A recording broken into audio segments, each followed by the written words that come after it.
और बड़ी खबर, पैट्रियट मिसाइलों का सबसे बड़ा ऑर्डर लॉकहीड मार्टिन को। आपको बता दें कि कई अरब डॉलर में कॉन्ट्रैक्ट इसे लेकर साइन हुआ है।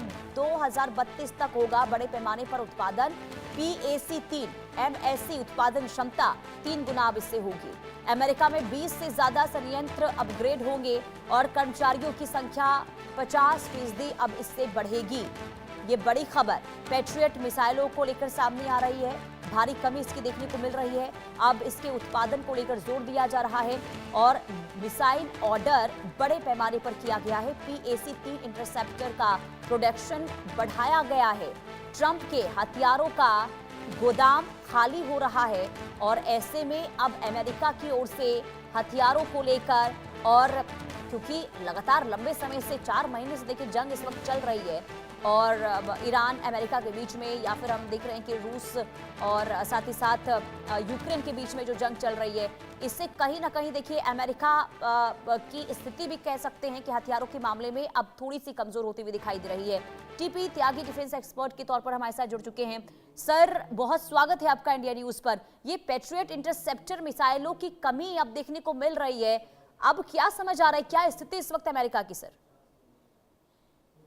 दुनिया में अमेरिका अकेला ऐसा देश है जिसके 800 मिलिट्री बेसिस है। 1 2 4 नहीं जी, 800 मिलिट्री बेसिस है और किसी देश के इतने नहीं है। जब आपने इतने सारे मिलिट्री बेसिस अपने कर लिए हैं और इतने सारे देशों में हैं, तो आपको उनकी सुरक्षा भी करनी पड़ेगी और उनकी सुरक्षा के लिए जो एयर डिफेंस सिस्टम है वो आपके पास मेनली है तो कई, मगर मेनली मुख्यतः 2 है। एक तो पैट्रियट सिस्टम और दूसरा थर्ड सिस्टम। अब जो पैट्रियट सिस्टम है ये सबसे ज्यादा पॉपुलर है। ये वैसे बहुत ज्यादा हाई एल्टीट्यूड के लिए नहीं, केवल लो और मीडियम एल्टीट्यूड के लिए एप्लीकेबल है। अब अमेरिका ने अभी हाल में इन पैट्रियट सिस्टम को दिया है। पहले उन्होंने ताइवान को दिया है, उन्होंने इजराइल को दिया है, उन्होंने इसको यूक्रेन में दिया है। और अब जैसे यूक्रेन का युद्ध 4 साल तक से ज्यादा से चल रहा है, तो इतने दिनों तक यूक्रेन को दिया गया है और प्लस अब खुद उनका संघर्ष चल रहा है ईरान के साथ, यानी कि उसमें भी वो इस्तेमाल हुई है। लिहाजा पैट्रियट सिस्टम की जो PAC-3 मिसाइल्स है उनकी कमी हो गई थी, महसूस की जा रही थी। लिहाजा अब उन्होंने एक ऑर्डर दिया है 59 बिलियन डॉलर्स का। इतना बड़ा ऑर्डर आज तक नहीं दिया गया जो उन्होंने पैट्रियट मिसाइल के लिए दिया है और ये कहा है कि 2032 तक हमको ये मिसाइल चाहिए। वैसे ये मिसाइल खत्म होने का ये मतलब नहीं है कि हथियारों में कमी आ गई है। अगर PAC-3 नहीं है तो PAC-2 का बड़ा भारी स्टॉक उनके पास अवेलेबल है। PAC-2 में और PAC-3 में थोड़ा फर्क है, वो फ्रेगमेंटेशन मिसाइल थी और ये जो है direct hit to kill missile है जो PAC-3 है। लेकिन प्रॉब्लम ये नहीं है कि वर्तमान में कोई ज्यादा कमी महसूस नहीं होने वाली है। कमी कब हो सकती है महसूस? अगर कल को चाइना के साथ में अमेरिका को एंगेज होना पड़ता है। हालांकि सुपर पावर्स एक दूसरे के खिलाफ अपनी शक्ति का प्रदर्शन तो करते रहते हैं, लेकिन असली लड़ाई में उतरते नहीं है। पर फिर भी अगर उतरना पड़ा तो उस समय इसकी कमी सबसे ज्यादा खलेगी। यानी जो प्रेजेंट ईरान के साथ में कॉन्फ्लिक्ट है उसके लिए कोई बहुत ज्यादा कमी नहीं है। कल को अगर चाइना के साथ हुआ तो उस समय इनके पास इन्हें वार वेस्टेज रिजर्व, जिसे WWR कहते हैं, उसको कमी पड़ गई है। तो उसके लिए इन्होंने इतना बड़ा ऑर्डर दिया है। वहां के तो लॉकहीड मार्टिन इनकी सबसे ज्यादा हथियार बनाने वाली कंपनी है। उस कंपनी के कर्मचारियों की संख्या 1200 से बढ़ा के 1850 कर दी गई है। वहाँ पे 20 ऐसे संयंत्र हैं। इतिहास का सबसे बड़ा ये ऑर्डर माना जा रहा है। सर, मैं इसे लेकर आगे समझूंगी कि क्या इसके पीछे कोई रणनीति भी हो सकती है। पहले दर्शकों को जरा 2 तस्वीरें दिखा देते हैं।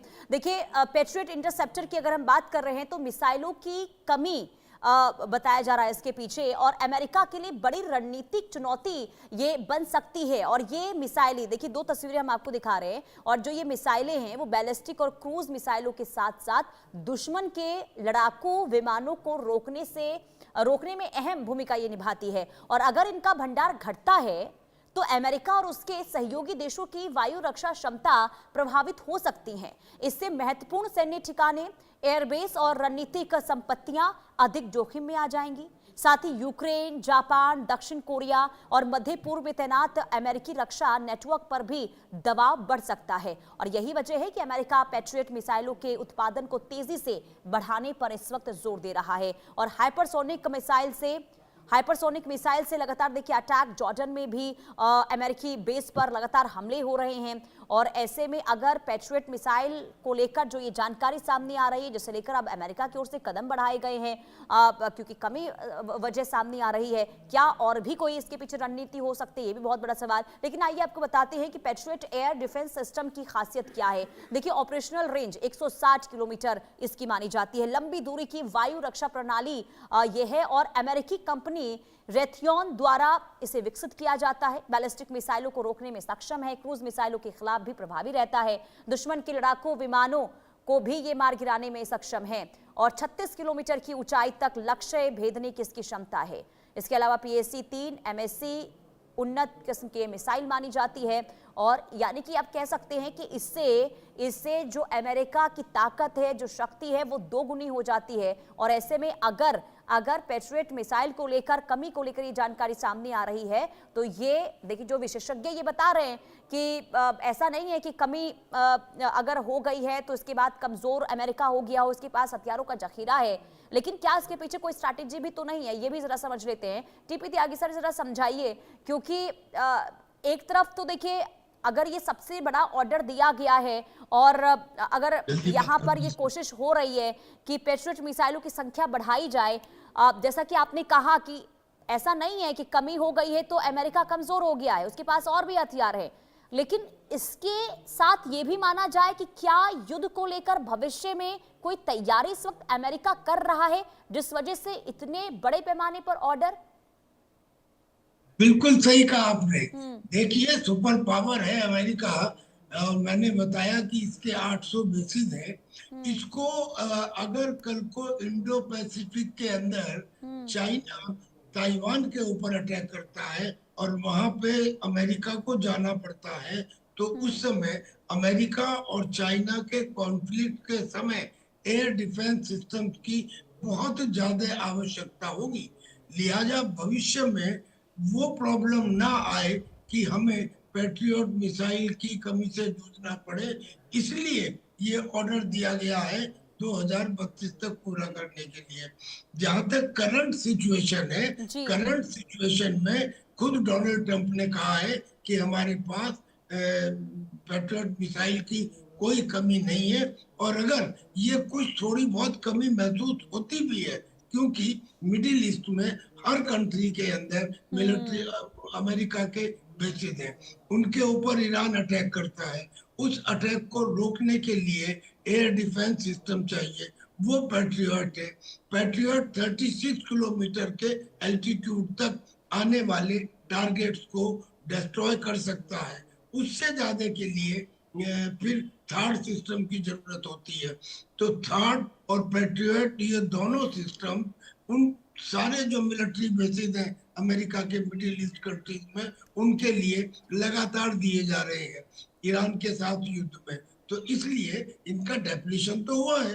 डेप्लीशन हुआ है, इसका मतलब कि अगर मान लीजिए ईरान के साथ और 1 साल तक या 2 साल तक युद्ध चला, तब फिर इनकी कमी तब महसूस हो सकती है। वर्तमान में कोई कमी नहीं है। लेकिन सर, क्या ये भी माना जाए, क्योंकि देखिए अभी जो चीन है वो अपनी मिसाइल क्षमता को मजबूत कर रहा है, क्या इसके लिहाज से माना जाए कि अमेरिका ये कदम उठा रहा है? क्या ये भविष्य के लिए, जैसा मैंने आपसे पहले भी सवाल किया, क्या चीन के लिहाज से ये बहुत महत्वपूर्ण कदम अमेरिका के लिए? बहुत बहुत ज्यादा महत्वपूर्ण है। हाँ। और चाहे उनकी लॉकहीड मार्टिन कितनी भी बड़ी वेपन प्रोड्यूसिंग कंपनी हो, असलियत ये है कि आने वाले समय में अगर रशिया और नेटो कंट्रीज का युद्ध हुआ तो उस समय करीब 50,000 पैट्रियट मिसाइल की आवश्यकता होगी। और वो 50,000 मिसाइल तो यूरोप अमेरिका बना नहीं सकता। इसके तो एक साल में 2,000 से 10,000, एक साल में ज्यादा से ज्यादा बन सकती हैं, जबकि रशिया एक महीने में 50,000 मिसाइल प्रोड्यूस करने के लिए तैयार है। लिहाजा अमेरिका के जो एडवर्सरी है, यानी कि चीन को लो तो भी, रशिया को लो तो भी, उनमें मिसाइल्स को प्रोड्यूस करने की क्षमता अमेरिका से ज्यादा है और अमेरिका के बेसिस ज्यादा है। लिहाजा ये एक सिचुएशन, अमेरिका के बड़े हथियार हैं, लेकिन जहां तक मिसाइल का सवाल है, missile production capability of America is less as compared to China and Russia.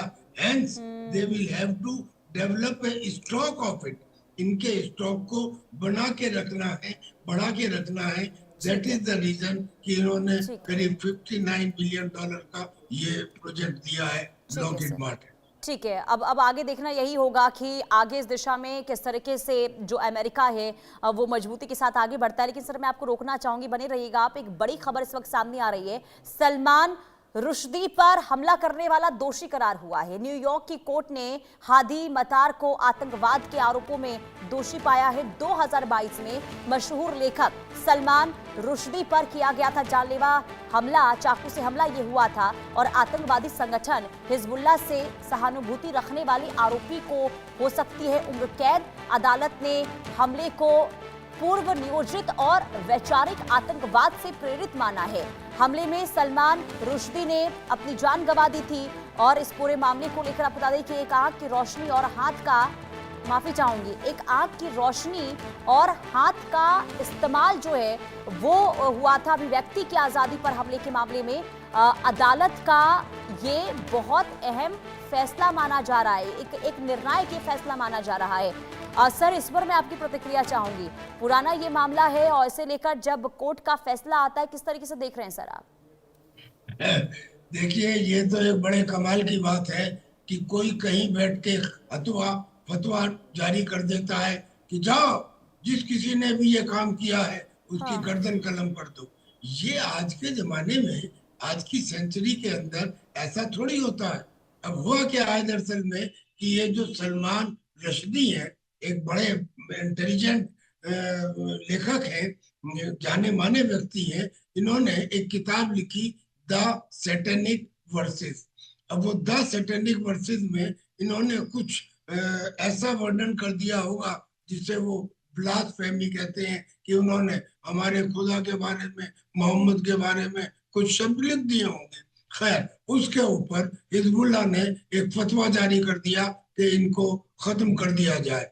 अब ये जो हाजी मतार है, ये हाजी मतार तो ऑलरेडी जेल में है। ये इसी किस्म का व्यक्ति है, ये ऑलरेडी जेल में है। 25 साल की सजा इसको सुनाई गई है किसी कन्विक्शन के अंदर। तो इसने कहा कि सलमान रश्दी को कोई मारने ही नहीं आया, क्योंकि सलमान रश्दी जब उनके खिलाफ ये फतवा दिया गया तो वो 11 साल तक छुपे रहे, अंडरग्राउंड रहे, सामने नहीं आए। 11 साल के बाद जब वो सामने आए तो इसने, हाजी मतार ने उनके ऊपर मौका देख के चाकू से हमला किया। 1-2 नहीं, 15 बार किए। आंख पे किए, सिर में किए, सिर में करने ही वाला था, गर्दन में किए, छाती में किए, 15 बार किए। एक आंख उनकी चली गई। और जब अभी 2 घंटे की ही सिर्फ एक हियरिंग हुई थी न्यूयॉर्क के अदालत में, तो उस न्यूयॉर्क की अदालत में इन्होंने अपना चश्मा उतार के दिखाया, ये देखो मेरी एक आंख जो है ये खत्म हो गई है, 15 बार मेरे पे किए गए थे। 2 घंटे के अंदर उन्होंने फैसला कर दिया कि यस, हाजी मतार कुल मिलाकर ये कह सकते हैं कि कट्टरपंथ को लेकर यहाँ पर जो घमंड टूटा है, जो ये ऐतिहासिक फैसला सामने आया है, ये वाकई में देखिए पूरी दुनिया